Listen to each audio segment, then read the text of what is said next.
Aujourd'hui, je voudrais partager avec vous ma réflexion sur l'attente. L'attente, c'est une expérience humaine de tous les jours, mais en même temps qui se cadre, qui s'étale dans la durée. La durée qui fait partie de notre vie qui s'étale entre le matin et le soir. Symboliquement, le matin, l'aurore, c'est le moment des enfants. Et puis le soir de la vie, c'est l'âge mûr, et puis la vieillesse, c'est le départ.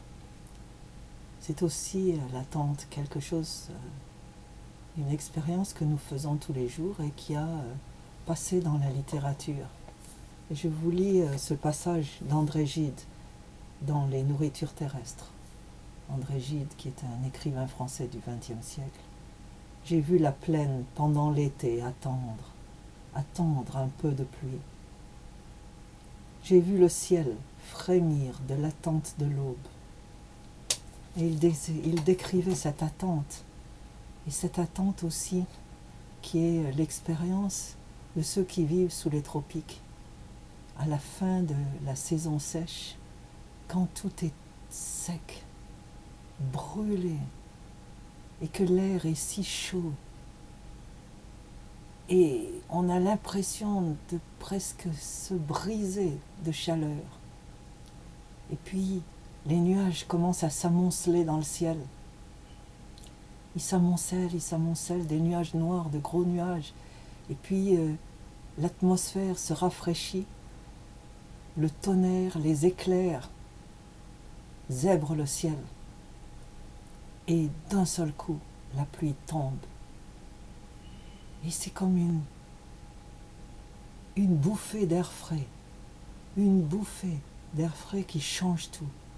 Qui fait pousser l'herbe le lendemain matin, comme si l'herbe n'avait attendu ces 6 mois que pour pousser ce jour-là. L'attente se termine par un ouf de soulagement. Quelquefois, l'attente dure longtemps.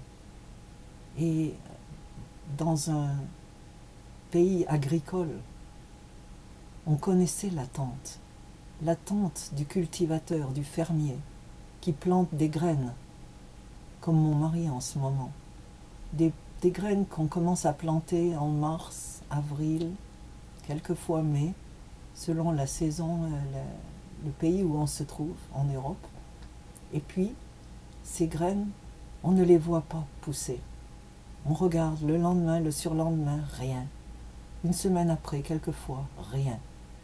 Et puis, petit à petit, une toute petite pousse commence à grandir. Et il faudra attendre jusqu'en septembre ou en octobre pour pouvoir récolter le fruit de la plantation, que ce soit la graine de courge, la graine de potiron ou le haricot qui va produire tout un plant de haricots. Certaines de ces courges sont énormes et pourtant elles ont commencé avec une seule graine qui a été en danger des oisillons qui cherchaient à se nourrir, danger des limaces qui voulaient manger les premières pousses. L'attente, c'est aussi une expérience typiquement féminine, celle de la mère qui est enceinte. Au début, elle a juste une petite impression qu'elle est enceinte. Si elle n'y pense pas, elle ne saura même pas. Et c'est seulement alors que le cœur du bébé commence à pousser et à battre très très tôt, la mère ne se rendra compte des mouvements que plus tard. Et il faudra 9 mois pour que cet enfant, enfin, sorte du ventre, complet, parfait, pour commencer la vie à l'extérieur. L'attente, c'est quelque chose que Dieu veut nous apprendre. Et nous avons perdu l'habitude aujourd'hui d'attendre.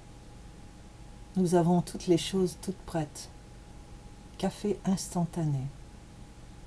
Repas tout préparé. Il n'y a plus qu'à les mettre au micro-ondes Même attendre que la casserole chauffe sur le rond, c'est encore trop long. Alors on a inventé le micro-ondes. On met quelque chose là et 1 minute, même pas, c'est cuit, c'est chaud et on est toujours pressé. Et quand nous étions au Nigeria, le temps passait lentement. Mais maintenant nous avons appris qu'ici on court comme un hamster sur sa roulette.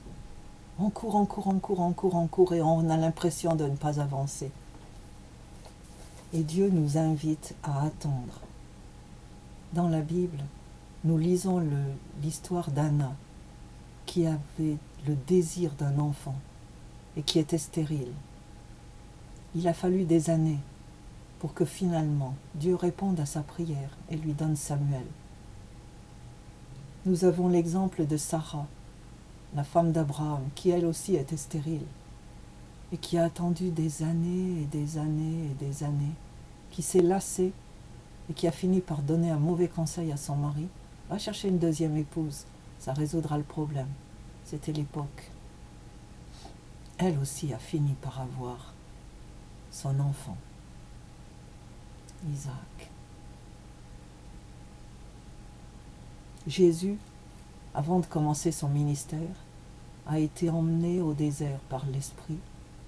Il y est resté 40 jours. Et la Bible dit 40 jours et 40 nuits. Souvent, on ne compte pas la nuit. Mais si Dieu nous a dit 40 jours et 40 nuits, c'était pour nous montrer combien long ce temps a dû lui sembler, sans boire et sans manger. Il avait décidé de jeûner. Dieu avait mis dans son cœur de jeûner. Et il attendait un jour après l'autre. Comme un prisonnier attend la libération. Comme la mère attend son enfant. C'est intéressant qu'en anglais on dit « she's pregnant », mais en français on dit « elle attend ». Elle attend son enfant. Et le psaume 130 dit « Mon âme attend le Seigneur, comme un veilleur attend l'aurore ». Le veilleur dont le travail est de garder la nuit. Il attend l'aurore, comme la fin du travail, comme le moment de repos, comme le ouf de satisfaction. Et comme une traduction du psaume le dit, je t'attends encore plus que le mineur dans sa nuit n'est sûr du jour qui lève. Le mineur au fond de la mine, dans l'obscurité, il sait qu'en haut, même s'il ne le voit pas, le jour est en train de se lever. L'attente de Dieu. Et quand Dieu a appelé Moïse en haut de la montagne pour lui parler, et lui donner ses instructions, il lui a dit « monte ». Et Moïse est monté, et il a attendu 7 jours avant que Dieu se manifeste. Et je vous encourage à attendre patiemment, comme le psaume le dit encore. J'ai attendu patiemment et Dieu m'a répondu. Dieu est venu à mon secours. Quand vous commencez à prier, quand nous commençons à prier, asseyons-nous et restons là à attendre que Dieu arrive. Et comme dans l'histoire du petit prince, le petit prince a dit, le renard a dit au petit prince, quand tu viens chaque jour un peu plus près. Et il vaut mieux revenir toujours à la même heure. Si tu viens par exemple à 4 heures de l'après-midi, dès 3 heures, je commencerai d'être heureux. Plus l'heure avancera, plus je me sentirai heureux. À 4 heures déjà, je m'agiterai et m'inquiéterai. Je découvrirai le prix du bonheur. Dieu est le prix du bonheur. Le bonheur d'attendre et de voir Dieu répondre et venir et nous embrasser.